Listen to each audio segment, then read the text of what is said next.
Today we're going to talk about how fasting can help lower your cholesterol, which can lower your risk of heart disease, and is coming right up.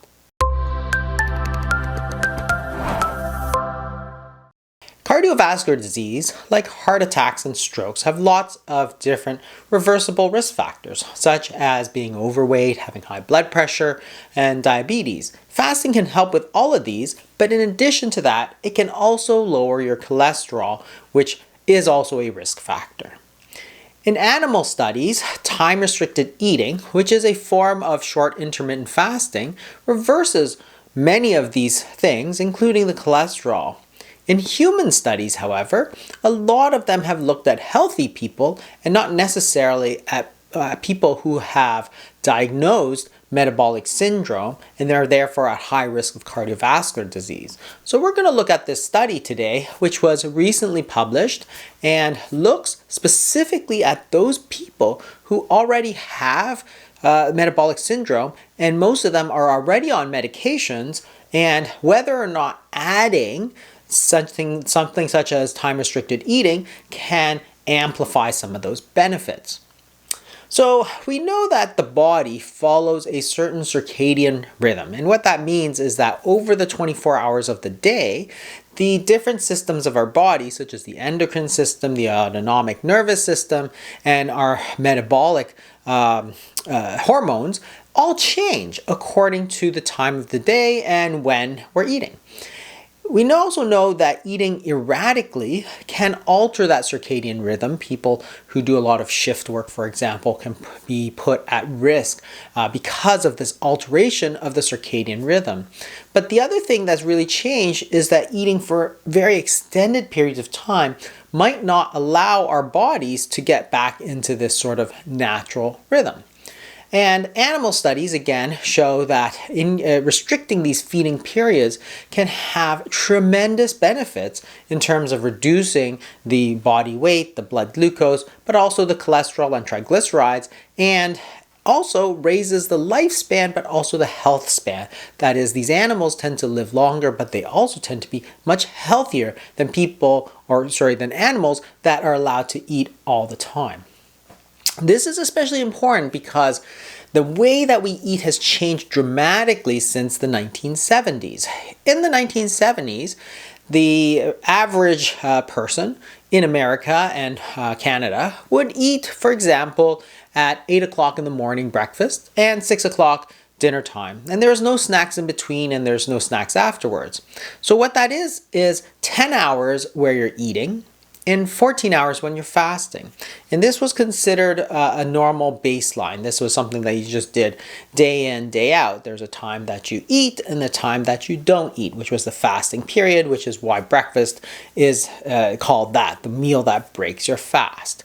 However, more recent studies have shown that very few people actually follow this type of eating pattern. In fact, the eating window has gradually just ballooned from 10 hours, and now over 50% of people have a feeding window of over 15 hours.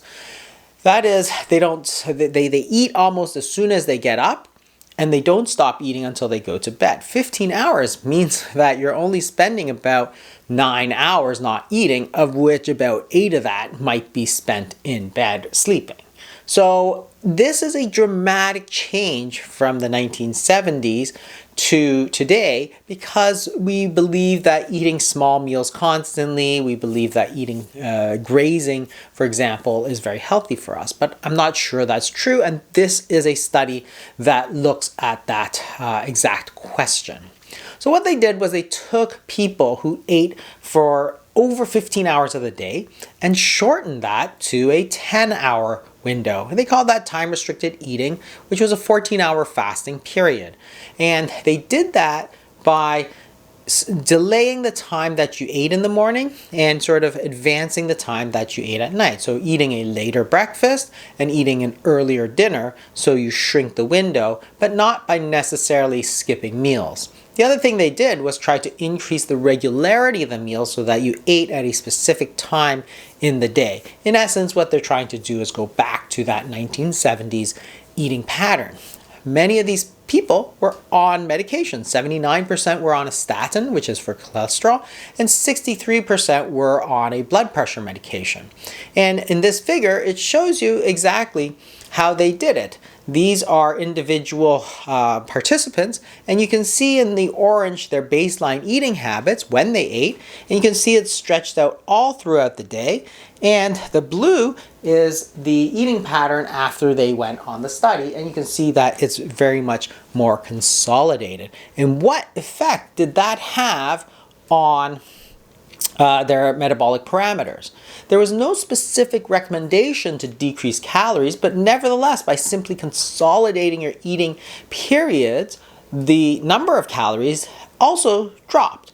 It dropped by 8.6%. And anytime you can eat less by doing a simple intervention, you're probably going to end up a winner.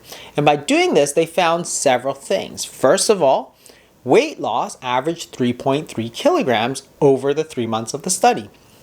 That's a 7.6 pound weight loss, which was controlled not by calories, but just by adjusting how often you eat and trying to eat regularly.